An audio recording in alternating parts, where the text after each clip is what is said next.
Imaginez, un match crucial, le ballon file vers l'attaquant, il marque, mais l'arbitre siffle hors-jeu. La foule hurle, les joueurs protestent, et on passe des minutes à scruter les replays. Combien de fois avez-vous vu des carrières brisées, des titres perdus à cause d'une ligne tracée à la main? Eh bien, mes amis footballeurs, accrochez-vous. La Liga espagnole est sur le point de balayer tout ça. Javier Tebas, le boss de la Liga, vient d'annoncer une bombe. Une puce dans le ballon pour détecter les hors-jeux de manière 100% automatique dès la saison prochaine. Du jamais vu dans l'histoire du foot. Dans cette vidéo, on plonge au cœur de cette révolution technologique qui pourrait changer le jeu pour toujours. Abonnez-vous, likez, et restez jusqu'à la fin pour découvrir si c'est le futur du football mondial. Allons-y. Salut la team. Aujourd'hui, on parle d'une news qui fait trembler les stades espagnols.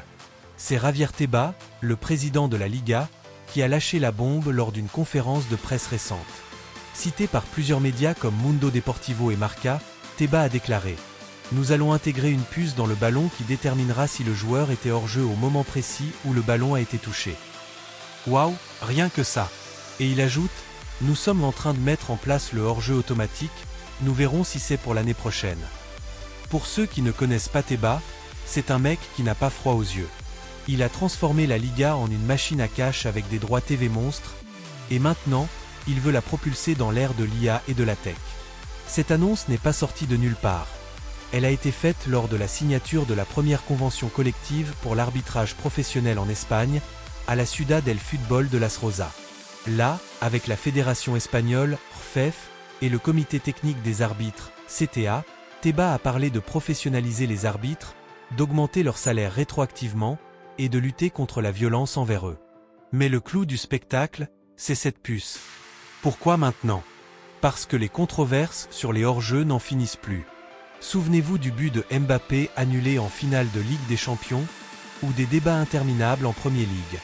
Tebas en a marre, le terme semi-automatique n'existe pas pour moi, dit-il.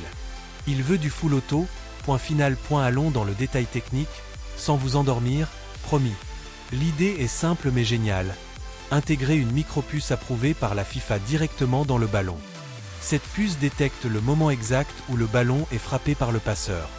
Combinée à un réseau de caméras spéciales installées dans les stades, elle calcule instantanément la position des joueurs. Pas de VAR qui zoome pendant des plombes, pas d'humain qui trace une ligne avec un crayon virtuel. Tout est automatique, imaginez. Le ballon est touché, la puce envoie un signal, les caméras capturent 10 000 points de données par image, oui, vous avez bien entendu, 10 000. Et l'IA trace la ligne de hors-jeu en une fraction de seconde.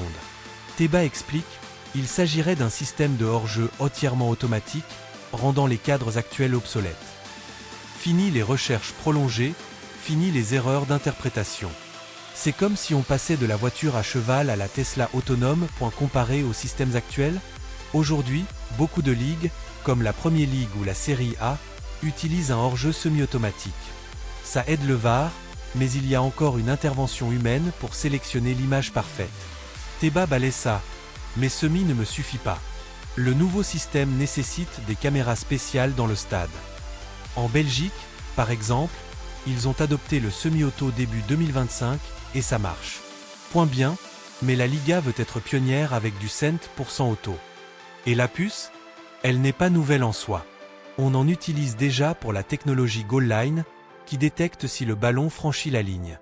Mais là, c'est upgradé pour les hors-jeux. Elle doit être légère, ne pas altérer le vol du ballon, et compatible avec toutes les marques Adidas, Nike, etc. Tebas précise, nous devons encore obtenir l'approbation, ainsi qu'une évaluation des différentes marques de ballons utilisées dans les ligues. Mais c'est l'un des objectifs technologiques que nous nous sommes fixés pour la saison prochaine. Remontons le temps pour comprendre l'ampleur de cette réforme. La règle du hors-jeu date de 1863, dans les premières règles du foot moderne. À l'époque, c'était pour éviter que les attaquants campent devant le but adverse. Mais avec le temps, elle est devenue source de drame. Qui n'a pas vu un match ruiné par un hors-jeu millimétrique? Entrée du VAR en 2018 à la Coupe du Monde. Révolution. Mais pas sans bug, lignes tracées manuellement, angles de caméra biaisés, et des décisions qui prennent des âges. En Liga, on se souvient du Classico 2023 où un but du Barça a été annulé après 5 minutes de VAR. La foule était en furie. Le semi-automatique, introduit en 2022 à la Coupe du Monde au Qatar, a amélioré les choses. Des caméras high-tech et de l'IA pour tracer les lignes. Mais encore une fois, semi, pas full. Avec cette puce, on passe à la vitesse supérieure. Plus d'intervention humaine, plus de doutes. Teba vise l'objectivité totale, avec un système aussi perfectionné, l'intervention humaine ne serait plus nécessaire. Cela lèverait les derniers doutes concernant les situations de hors-jeu. Imaginez les implications. Des matchs plus fluides, moins d'interruptions, et une intégrité du jeu boostée. Les arbitres seront protégés des critiques, et les fans auront des décisions justes en temps réel.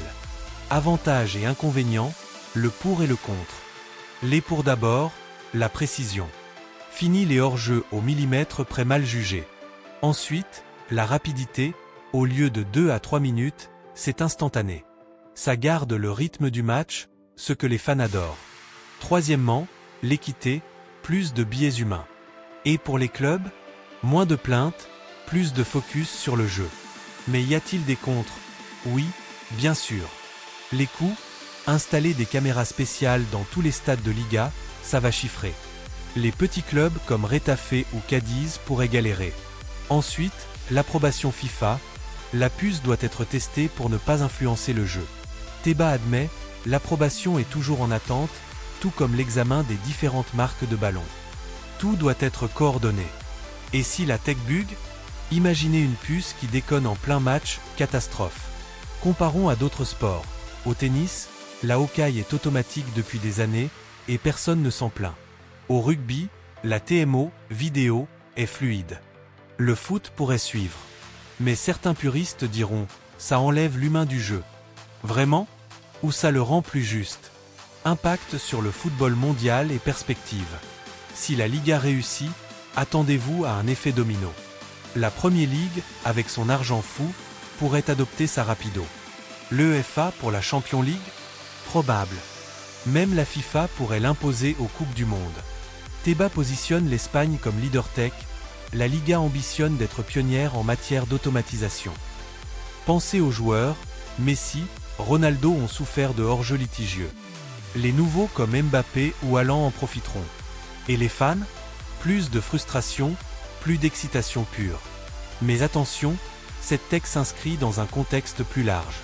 Avec la nouvelle convention arbitrale, les salaires des arbitres augmentent et on lutte contre la violence. Teba veut un foot pro, clean, high-tech, le futur est là. Mes amis, cette puce dans le ballon n'est pas qu'un gadget, c'est une révolution qui pourrait enterrer les controverses pour de bon. Javier Tebas l'a dit, c'est pour 2026 à 27, si tout va bien. Est-ce que ça marchera?